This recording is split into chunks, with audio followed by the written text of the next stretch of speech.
Qu'est-ce qu'un nombre complexe? En seconde, on voit qu'on peut faire des familles de nombres, les ensembles. Il y a l'ensemble des entiers naturels, l'ensemble des entiers relatifs, des nombres décimaux, des nombres rationnels, des nombres irrationnels et des nombres réels.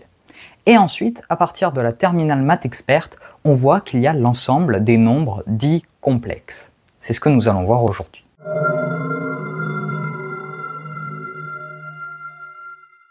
Alors tout d'abord, comment se note l'ensemble des nombres complexes? Alors comme avec la notation de tous les autres ensembles, l'ensemble des nombres complexes se note avec la lettre C, avec une double barre, comme ceci. Et ensuite, comment on note un nombre complexe? Eh bien, un nombre complexe, on le note Z égale A plus BI, avec A et B des nombres réels. Alors il faut faire attention, ici on ne peut pas additionner A et B. Pourquoi? Parce qu'en fait c'est comme si on avait AX plus B, on ne peut pas additionner B à AX parce qu'en fait B ne contient pas du X. Ici A ne contient pas du I, donc on ne peut pas additionner A avec B. Cependant, on peut les factoriser ensemble. Alors ici, I, qu'est-ce que c'est? Alors I, on le nomme comme l'unité imaginaire. Et c'est ça la particularité des nombres complexes, c'est que dans les nombres complexes, I au carré est égal à moins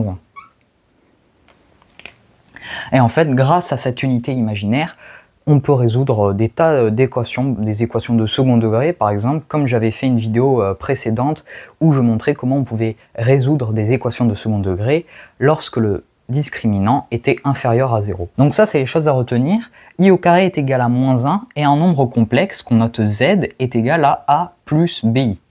Alors maintenant, on donne d'autres noms spécifiques. A ici, ça représente la partie réelle. Et ici, B représente la partie imaginaire. Pourquoi? Parce qu'il est multiplié par I. Et ensuite, il y a d'autres notations spéciales, des notations mathématiques. Ici, A, mathématiquement, on le note RE de Z. On lit la partie réelle de Z. Et B, on peut le noter imaginaire, im de Z, qu'on lit imaginaire de Z. Finalement, une autre notation, on peut écrire que Z est égal à la partie réelle de Z plus I fois la partie imaginaire de Z, où RE de Z c'est A et imaginaire de Z c'est B. Maintenant, on va passer à une représentation plus visuelle. Alors tout d'abord, quand on découvre du coup les ensembles, en fait, on voit qu'on peut placer n'importe quel nombre sur une droite. Ici, on va nommer le centre 0. Et ensuite, on peut placer plein d'autres nombres. On peut ici mettre 1, ici on peut mettre 2, 3. On peut aussi mettre moins 1, moins 2. Et on peut mettre pas seulement des entiers relatifs ou des entiers naturels, on peut aussi mettre des nombres décimaux, des nombres réels. Ici, on peut placer par exemple pi, donc pi c'est 3,14, donc c'est à peu près ici. Là, on peut mettre pi. Ici, on peut mettre E, la constante de l'heure, la constante de Neper. Ensuite, on peut même placer le nombre d'or, 1,618, donc ça se placerait ici, qu'on note phi. Donc ça, c'est la droite des nombres réels. Et ensuite, l'ensemble des nombres complexes, et ben en fait, ça rajoute une dimension supérieure à cette droite des nombres réels. En fait, on rajoute une droite comme ça, où on peut placer n'importe quel nombre complexe. Alors ici, au lieu d'avoir 1, on a i, 2i, 3i. Ici, on peut marquer moins i, moins 2i, moins 3i. Et comme avec les nombres réels, on peut même placer pi fois i, e fois i, phi fois i. On peut passer n'importe quel nombre.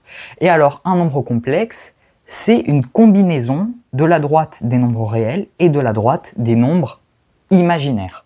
Alors, on va noter cet axe RE de Z, puisque du coup, ça va être la partie réelle du nombre complexe, et on va noter cette droite imaginaire de Z, puisque ça va être la partie imaginaire de Z. Alors, haute précision, en fait, il existe un ensemble en dessous de l'ensemble des nombres complexes qu'on nomme l'ensemble des imaginaires purs. Cet ensemble, on le note IR. Alors IR, du coup, c'est un nombre qu'on peut aussi noter Z et qui est égal à B fois I. Donc à la partie imaginaire de Z fois I. Maintenant, on va passer vraiment au nombre complexe. Du coup, un nombre complexe, Z est égal à A plus BI. On va prendre un nombre complexe spécifique. On va prendre le nombre complexe Z est égal à 3 plus 2I. Alors, comment on peut le placer sur ce plan? Haute précision, ce plan, on l'appelle le plan complexe.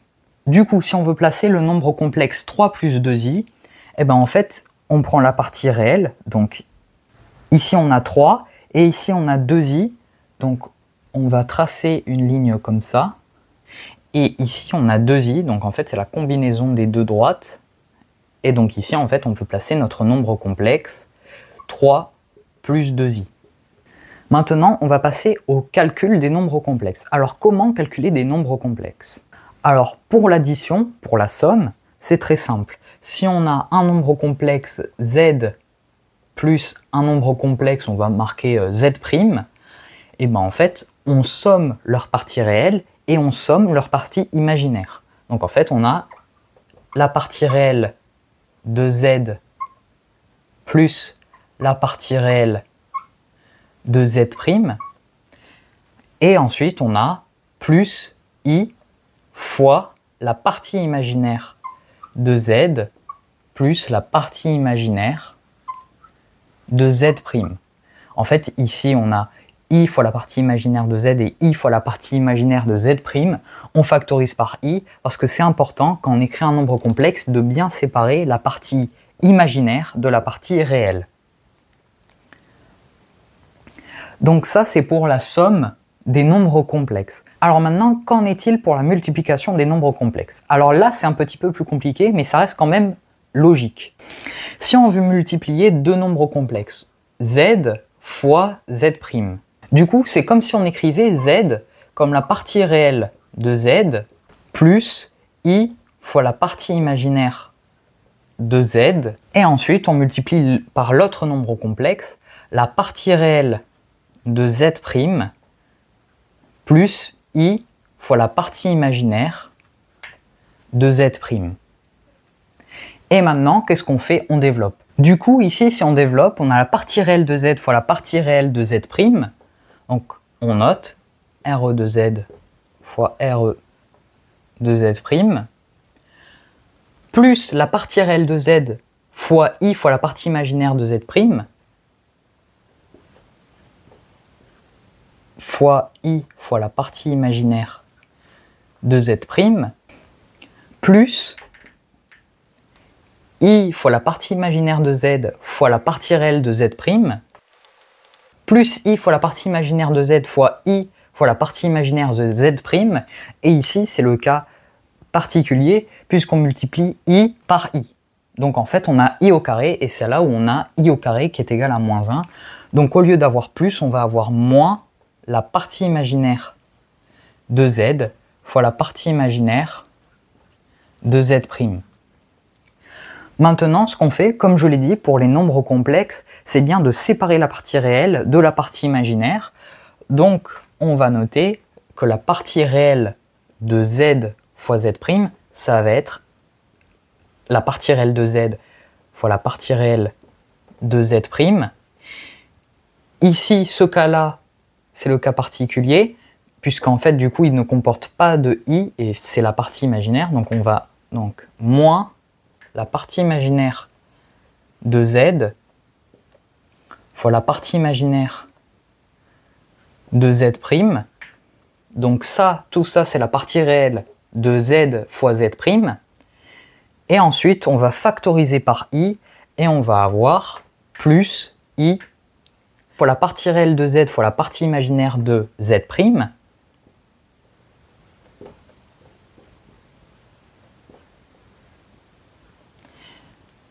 plus la partie imaginaire de Z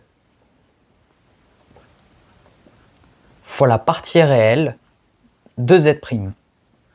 Voilà, donc ça c'est pour la multiplication des nombres complexes. Maintenant, une autre particularité des nombres complexes, c'est qu'il n'y a pas de relation d'ordre. C'est-à-dire qu'en fait, on ne peut pas comparer les nombres complexes, on ne peut pas dire que 1 est plus petit qu'un autre, et on ne peut pas non plus dire qu'il y en a un qui est positif ou qu'il y en a un qui est négatif. Ça, c'est la particularité des nombres complexes par rapport à l'ensemble des nombres réels. Voilà, c'est tout pour aujourd'hui. J'espère que cette première vidéo de cours sur les nombres complexes vous a plu. Dans les prochaines vidéos, on va parler de la valeur absolue d'un nombre complexe, qu'on peut aussi dire module, c'est-à-dire la distance de 0 par rapport au nombre complexe. Ensuite, on va voir que les nombres complexes ont aussi un angle et qu'on peut aussi réécrire les nombres complexes sous plusieurs formes. À bientôt pour une prochaine vidéo.